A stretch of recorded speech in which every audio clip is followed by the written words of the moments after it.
Christian Woltz, Connais pas? le livre le plus génial que j'ai jamais lu. Ouais, bon, on le sait. Pour mes parents qui ont toujours trouvé mes livres géniaux, même les pires. Purée, ça commence ou quoi? Il était une fois une jeune fille pirate qui passait son temps à boire du rhum et à se battre. Une histoire de pirate? Ouais, j'adore!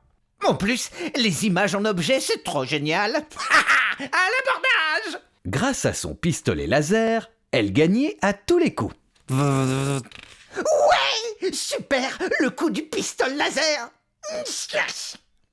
Allez, c'est quoi la suite? Son plat préféré à cette jeune fille, le saucisson à la queue de chat. Miam! Hein? Des queues de chat? Mais ça n'existe pas les saucissons en queue de chat! J'espère bien.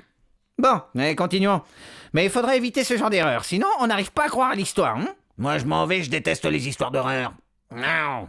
Avant de se coucher, elle n'oubliait jamais de se brosser les dents et d'embrasser son gros nounours. Pardon? Quoi? Mais de qui se moque-t-on? Un pirate avec un nounours? À qui voulez-vous faire avaler ça, monsieur Valls? C'est quoi cette histoire à la noix? Elle gambadait dans les herbes folles, au milieu des petits oiseaux cuits-cuits, à la recherche du prince charmant. Non, c'est une histoire complètement débile. Jamais rien lu d'aussi stupide. Et regardez sur la page d'avant, il y a des fautes dans le texte. C'est un scandale.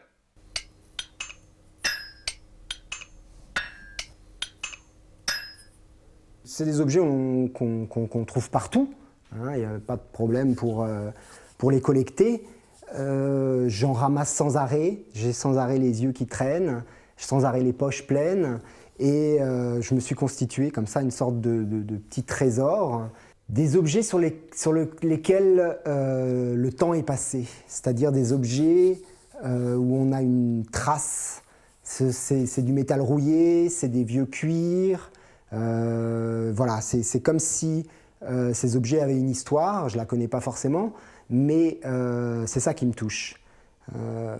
Moi je trouve ça très beau, un petit morceau de métal rouillé où on voit encore un peu la peinture qui était là. Ça me touche. Et il y a des constantes dans les objets que j'utilise, ne serait-ce que pour faire les yeux par exemple. C'est souvent des petites rondelles, des petits boulons, des choses rondes. Il y a toute une valise de nez, là, par exemple, il y a des nez magnifiques, voilà, c'est toutes sortes de nez là. Il y a des formes différentes, ah voilà, un caillou, un gland, c'est tout, après c'est juste qu'est-ce que ça raconte? Un élément naturel, ça va induire forcément quelque chose de différent d'un nez qui claque comme ça, d'un nez en métal qui est brillant et qui...